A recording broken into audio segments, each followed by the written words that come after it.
அம்மா அம்மா, உங்களை பார்க்க தமிழோட அம்மா வந்துட்டு இருக்காங்க. அவ எதுக்கு இங்க வரா?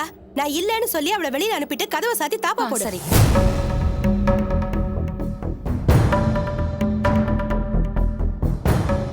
மங்க, வாங்க. எப்படி இருக்கே மங்க? ஏதோ உங்க புண்ணியத்துல சாரு அப்பா அம்மா கிட்ட நல்லா வாங்கி கட்டிக்கிட்டு சுமாரா இருக்க. அவன் இப்படி பண்ணுவான்னு நான் கொஞ்சம் கூட எதிர்பார்க்கல மங்க. என் மானமே போயிடுச்சு. ஓஹோ, உங்களுக்கு மட்டும்தான் மானம் போச்சா? பொண்ணு வீட்டுக்காரங்களுக்கும் அவனால வேதனை தான். கடைசி வரைக்கும் அவன் காதலிச்ச விஷயம் எனக்கு தெரியாமலே போயிடுச்சு மங்க. அப்படியா? தெரிஞ்சிருந்தா இந்த அளவுக்கு ஆயிருக்காது. ஓஹோ, அவனால 2 குடும்பத்து மானமல்ல போயிடுச்சு. உங்க 2 குடும்பத்து மானம் மட்டும்தான் போச்சா? நீங்க பொண்ணு குடுக்கறீங்க, பொண்ணை எடுக்கறீங்க. நீங்க மானத்தை வாங்கிக்கலாம் இல்ல வித்துக்கலாம். நடுவுல நின்ன எனக்கு தானே அசிங்கமா போச்சு. தப்புதான் மங்க. அவன் பண்ண காரியத்துக்கு வெட்டி போட்டிருக்கணும். இப்ப கூட நான் அவனை வீட்டுக்குள்ள சேர்க்கல. வெளியில போட ராஸ்கல்னு துரத்தி விட்டுட்டேன். ஆமா, அவனை வெளியில தரத்திட்டா இனிமே எல்லார் வேதனையும் தீந்துரும். பட்ட அசிங்கம் எல்லாம் மறந்துருமா? நீயும் ஏன் மங்க என்ன நோகடிக்கிற? அவனால என் நிம்மதியே போயிடுச்சு. எனக்கு வீட்டுக்குள்ளேயும் மரியாதை இல்ல. என் மருமக என்னை எவ்வளவு கேவலமா நடத்துறான்னு உனக்கு தெரியுமா? என்ன பண்றது? பண்ண தப்புக்கு பட்டுதானே ஆகணும். எல்லாம் தான் முடிஞ்சு போச்சே. இனிமே அத பத்தி பேசுறதுல யாருக்கு என்ன லாபம்? என்ன மங்க, நீயே இப்படி பேசுற? ஓடி போனவன் கல்யாணம் தான் நின்னு போயிடுச்சு. லாவண்யாக்கு பேசி வச்ச கல்யாணத்தை நீ நினைச்சா பண்ணி வைக்க முடியாதா? என்ன சொன்னீங்க? லாவண்யா கல்யாணமா? இன்னும் உனக்கு அந்த ஆசை இருக்கா? ஏன் மங்க, நீ போய் அவர்கிட்ட கொஞ்சம் பேசி பாரு. இந்த கல்யாணமாவது பேசி வச்சபடி நடக்கட்டுமே. நான் போய் பேசுறதா? அவங்க வீட்டு முன்னாடி போய் நின்னா உச்சந்தலையில இருந்து உள்ளங்கால் வரைக்கும் காரி துப்புவாங்க. நீங்க அடிச்ச கூத்துக்கு என் பேர் நாரி கிடக்குது. அது போதாதா? இன்னும் போய் நாரிட்டு வான்னு சொல்றீங்களா? வேண்டாம் சாமி உங்க உறவு. நான் உங்க வீட்டுக்கு சம்பந்தம் பேச போய் கடைசியில என் வீட்டுக்கு சம்பந்தம் பேச யாரும் வரமாட்டாங்க போல இருக்க. நீயும் என்னை இப்படி ஒதுக்கி தள்ளிட்டே மங்க. ஒத்த பொண்ணை கரை சேர்க்க முடியாம நான் தவிச்சு போய் நிக்கிறேன். அவளுக்கு யாரு நல்லது பண்ணுவாங்க? என் பொண்ணை ஒரு கேடு கெட்ட குடும்பத்துல 2ஆம் தரமா குடுக்கறதுக்கு ஏற்பாடு பண்ணிட்டு இருக்கா என் மருமக. சரி, இப்ப அதுக்கு என்ன பண்ணலாம்? சாமி மேல பாரத்தை போடுங்க, எல்லாம் அவர் பாத்துக்குவாரு. நீதான் மங்க எனக்கு சாமி. உன்னை தவிர எனக்கு யாரு உபகாரம் பண்ணுவாங்க? நிதிஷோட அப்பா கிட்ட கொஞ்சம் பேசி பாரு. அவர் கொஞ்சம் நிதானமா யோசிக்கிற ஆளுதான். அவர்கிட்ட பேசினா ஒருவேளை ஒத்துக்கிட்டாலும் ஒத்துக்குவாரு மங்க. சரி, பேசுற. ரொம்ப சந்தோஷம் மங்க. என் பொண்ணுக்கு இந்த கல்யாணம் மட்டும் நடந்துருச்சுன்னா உன் காலில் நான் பூ போட்டு கும்பிடுவேன். சரி, நான் கிளம்புறேன். சந்தோஷமா போயிட்டு வாங்க. சரி மங்க. என்ன கொழுப்புன்னு பாத்தியா இவளுக்கு? இவளுக்காக நான் முன்ன நின்னு கல்யாணத்தை பேசினேன். மகன் எவளையோ இழுத்துக்கிட்டு ஓடிட்டான். இப்போ மகளுக்கு பேசணுமா? அவளும் இழுத்துக்கிட்டு ஓடுறதுக்கா? வேண்டாம் சாமி, ஒரு முறைப்பட்ட அவமானம் போதாதா? அவங்க கிட்ட பேசுறதா சொன்னீங்களே. அப்படி சொல்லலைன்னா அவ இங்கேயே 1 மாசம் இருந்து அழுதுகிட்டு இருப்பா. போகட்டும் சனியன்னு தான் அப்படி சொன்னேன். திரும்ப வந்து கேட்டா உன் பேச்சை எடுத்தாலே அவங்க எச்ச துப்பி அனுப்புறாங்கன்னு சொன்னா அவ திரும்பி வரமாட்டா. என்ன தந்திரமா இருக்கா சாமி. அவளுக்கு காசு பைத்தியம் புடிச்சா அவளை போய் பேச வேண்டியதானே? சரி, விட்டு தள்ள அவ பேச்ச. விளங்காதவ பேச்சு விடிய காலையில நமக்கு எதுக்கு? வா.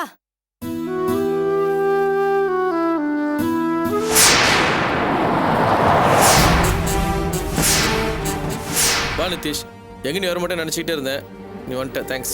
தேங்க்ஸ் நான் சொல்றேன். சாரு வாழ்க்கை எப்படி நாசம் பண்ணிருக்க தெரியுமா? ஏன் அப்படி பண்ண? வேற யாராவது இதை பண்ணிருந்தா வெட்டி போச்சிருப்பேன் தெரியுமா?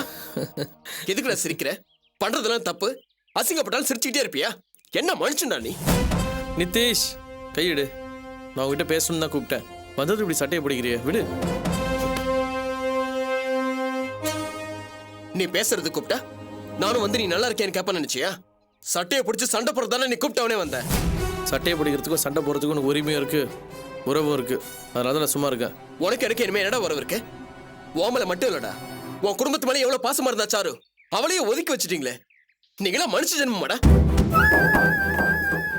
சாருவை பொறுத்த வரைக்கும் நான் பண்ணது மன்னிக்க முடியாத தப்பு தான். ஆனால் என்னை பொறுத்த வரைக்கும் நான் துளசியை கல்யாணம் பண்ணிக்கிறது தான் எனக்கு நியாயம் பட்டுச்சு. நியாயத்தை பத்தி நீ பேசுறியா? நீ அவ்வளவு நியாயமா இருந்தா சாருட்ட உண்மையை சொல்ல வேண்டியதானே? சொல்றதுக்கு எனக்கு எங்க சந்தர்ப்பம் கிடைச்சது? சர்தான் நிறுத்துறா. சந்தர்ப்பம் கிடைக்கலையா? ஏன் இதுக்கு முன்னாடி சாரு நீ பார்த்ததே இல்லையா? அவனை வெளிநாட்டுக்கு போயிட்டா. அப்பப்ப பார்க்கு பீச் வெளில நான் கூட எத்தனை தடவை போயிருக்கேன். அப்பெல்லாம் சொல்ல டைம் இல்லையா அவனுக்கு? சொல்ல விட்டா தானே. ஒவ்வொரு தடவை அதை பத்தி அவகிட்ட பேசணும்னு நினைக்கும் போதெல்லாம் அவ ஏதாச்சும் பேசி வாய் அடைச்சிக்கிட்டே இருந்தா. இப்ப கூட நான் பண்ண தப்பு தான் நான் அவகிட்ட மன்னிப்பு கேட்டேன். அது கூட அவ முழுசா கேட்டுக்கல. அவளுக்கு பேச வாய் மட்டும் தான் இருக்குது, கேட்டுக்க காது இல்ல. அதுக்கு நான் என்ன பண்ண முடியும்? சாருவை ஏமாத்திட்டு சாருவுக்கு தெரியாம துளசியை கல்யாணம் பண்ணிக்கணும்னா நான் முடிவு பண்ணல. சாரு கிட்ட எல்லா விஷயத்தையும் எடுத்து சொல்லி அவளுக்கு புரிய வச்சு அவ சமூகத்தோட தான் துளசியை கல்யாணம் பண்ணிக்கணும்னு இருந்தேன். ஆனா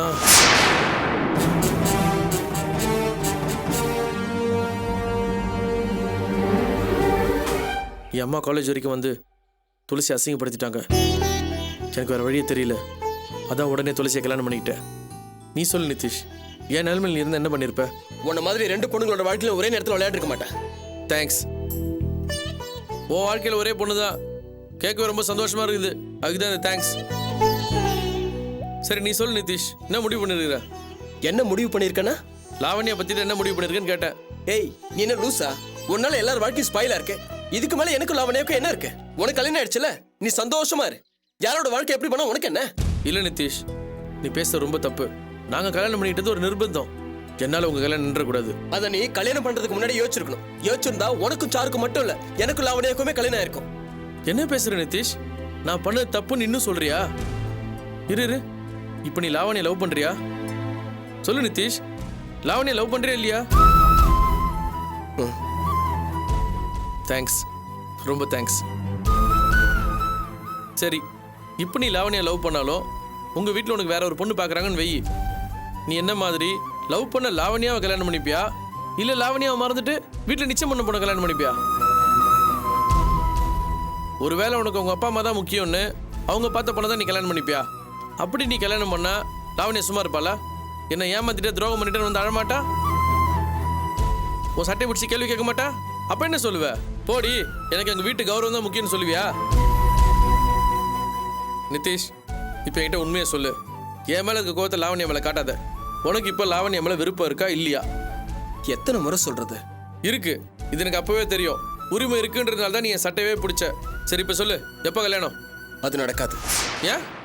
குழந்தைத்தனமா பேசாதீங்க. எனக்கு லாவண்யா மேல வெறுப்பம் இருக்கு. அதை விட அதிகமா உங்க மேல எங்க ஃபேமிலிக்கு வெறுப்பம் இருக்கு. உங்களை மாதிரி வீட்டை எதிர்த்துக்கிட்டு என்னால கல்யாணம் பண்ணிக்க முடியாது. அப்பா சரின்னு சொன்னா லாவண்யாவை கல்யாணம் பண்ணிப்பேன். இல்லனா உடனே வேலையை தேடிக்கிட்டு எங்கேயாவது வெளிநாடு போயிடுவேன். திரும்ப வரவும் மாட்டேன், வேற யாரையும் கல்யாணம் பண்ணிக்கவும் மாட்டேன். நான் துளசியை லவ் பண்றதை விட நீ லாவண்யா அதிகமா லவ் பண்ற. இந்த கல்யாணம் கண்டிப்பா நடக்கும். நடக்காது. சித்தப்பா கொலை வெறில இருக்காரு. உங்களை பத்தி உங்க குடும்பத்தை பத்தியும் பேசினா என்னை வெட்டி பதிச்சிருவாரு. உங்க சித்தப்பாக்கும் அப்பாவுக்கும் சம்மதம்னா உனக்கு கல்யாணம் ஓகே தானே? அவங்க கண்டிப்பா ஒத்துப்பாங்க. உன் மனசுல என்ன இருக்குன்னு தெரிஞ்சுக்கிறதுக்கு தான் உன்னை நான் இங்க கூப்பிட்டேன். ஒரு சந்தோஷமான முடிவு தான் சொல்லியிருக்க. நீ ஒன்றும் கவலைப்படாத, எல்லாம் நல்லபடியா நடக்கும். நீ தைரியமா வீட்டுக்கு போ.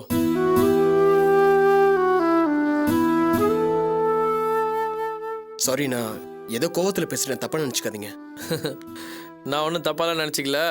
என்ன சட்டை மட்டும் கொஞ்சம் கசங்க இருக்குது, அதை விட நான் பண்ணிக்கிறேன். அப்புறம் இந்த விஷயத்தில் லாவண்யா சொல்லாத, படிச்சிட போறா. போ வரேன்.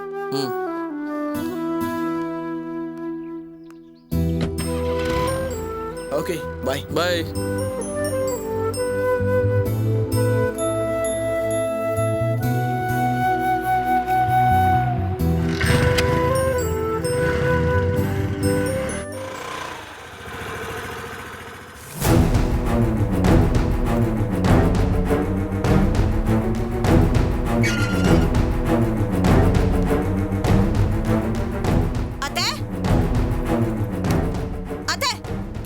என்ன தப்பு பண்ணாத?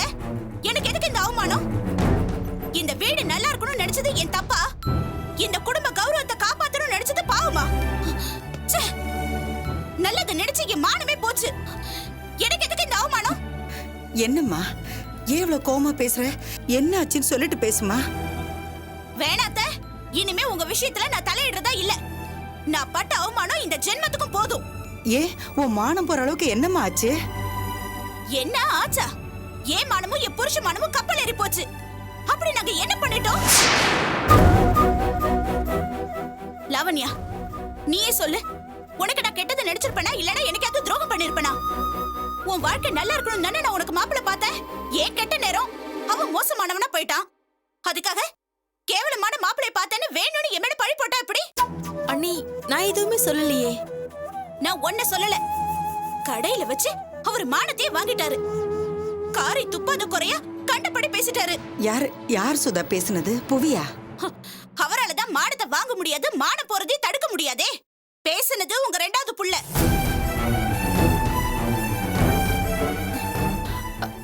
அம்மா நான் எதுவுமே சொல்லல. கடைக்கு வந்து 4 பேருக்கு முன்னாடி நாக்கு புடுங்கிக்கிற மாதிரி அசிங்கமா பேசிட்டு போறாரு. இனிமே என்னால இந்த கடைக்கு போகவே முடியாது. மொத்த மானமும் போச்சு. அந்த அசிங்கம் பிடிச்சவங்கிட்ட நீ எதுக்கு பேசுன? நான் எங்க பேசினேன்? அவர்தான் கடைக்கு வந்து வம்பிழுத்தாரு. நீங்க சொல்லுங்க அத்தை. நீங்க தானே லாவண்யாவுக்கு மாப்பிள்ளை பார்க்க சொன்னீங்க. அதனால தானே நானும் மாப்பிள்ளை பார்த்தேன். என் தங்கச்சிக்கு மாப்பிள்ளை பார்க்க நீ யாருன்னு கேக்குறாரு. இனிமே மாப்பிள்ளை பார்க்கறது தெரிஞ்சா மரியாதை கேட்டுட்டுன்னு மிரட்டிட்டு போறாரு. லாவண்யாக்கு கல்யாணம் பண்றோம், பண்ணாம போறோம். அத பத்தி பேசுறதுக்கு அவனுக்கு என்ன உரிமை இருக்கு? இந்த வீட்டோட மூத்த மருமகனி. உனக்கு இல்லாத உரிமை அவனுக்கு எங்க இருந்து வந்துச்சு? பேசினவன் காலை அடிச்சு உடைச்சு அனுப்பி இருக்க வேண்டியதானே?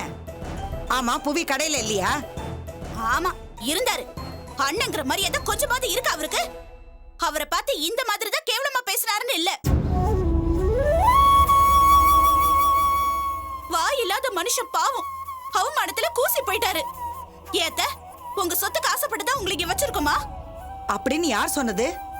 உங்க சொத்துக்காக தான் உங்களை வீட்டுல வச்சிருக்கோமா?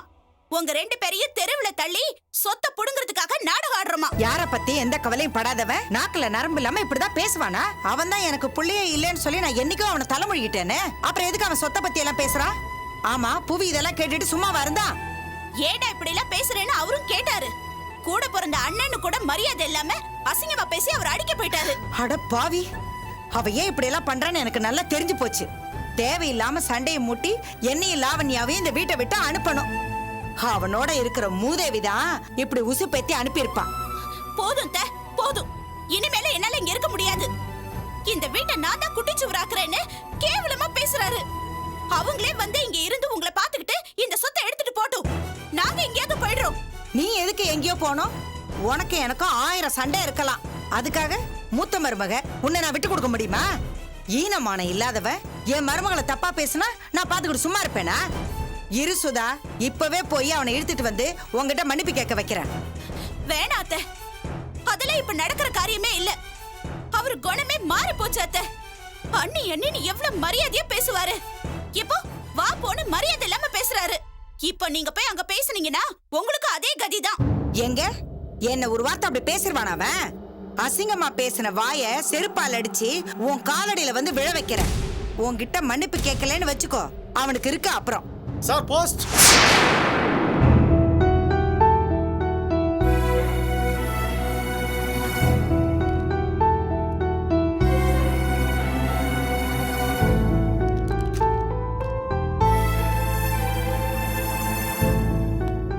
ஓஹோ, காலாவதியான மாமனார் கிட்ட இருந்து மாப்பிள்ளைக்கு லெட்டரா?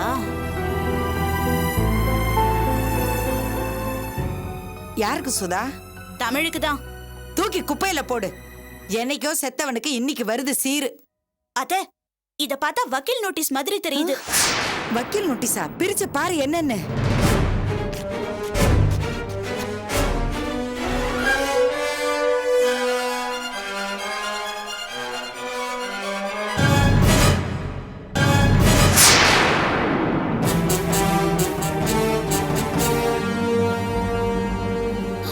அத்தை, நாசமா போச்சு. என்னாச்சு?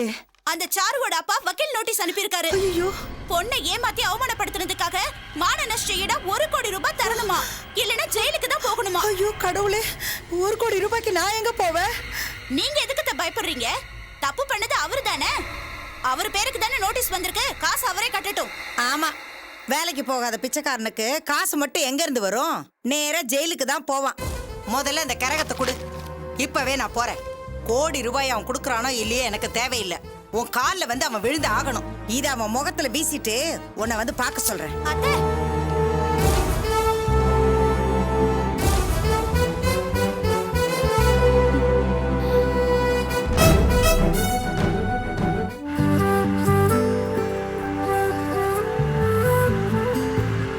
என்ன துளசி, முதல் நாள் காலேஜ் போயிட்டு வந்துருக்குற கல்யாணத்துக்கு அப்புறமா உன் கிளாஸ்மேட்ஸ்லாம் உன்னை பயங்கரமா கலாய்ச்சாங்களா? ஆமா, ரொம்ப இம்சை பண்ணிட்டாங்க. என்னென்னமோ பேசுறாங்க. எனக்கு ரொம்ப வெக்கமா போச்சு. அவளுங்க கிடைக்கிற ஆளுங்க விவரம் தெரியாத பொண்ணுங்க. அதை விடு. சரி, அவளுக்கு என்ன கேட்டாலும் நீ என்ன பதில் சொன்ன? ச்சே, அதெல்லாம் உங்ககிட்ட சொல்லிட்டு இருக்க முடியுமா? சரி, எல்லாம் குடிச்சிட்டு போலாம். வேணாம், லேட்டா போனா சித்தி ஏதாவது சொல்லுவாங்க. அது இறங்கு. இனிமே அள்ளி குடியத்துல உன் சித்தி வீட்டுல பர்மிஷன் கேட்டு இருக்க முடியாது. நீ கல்யாணமானவ. இனிமே அள்ளி குடியத்துக்கு, குடும்ப நடத்துக்கு, பிள்ளைங்களை கான்வென்ட்ல சேர்க்கறதுக்கு இதெல்லாம் நாம தான் டிசைட் பண்ணணும். நான் 2 காய் வெட்டினா, தண்ணி காய் வெட்டினா. சரிங்க தம்பி. வா.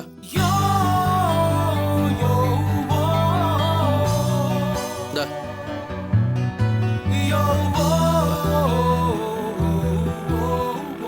சரி, காலேஜ்ல அவளுக்கு என்ன சொன்னாலுங்க?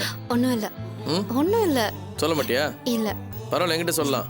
சொல்ல மாட்டேன். ஏய், சொல்லுமா. சொல்ல மாட்டேன். ம்? ஆட்டோ நிறுத்துப்பா.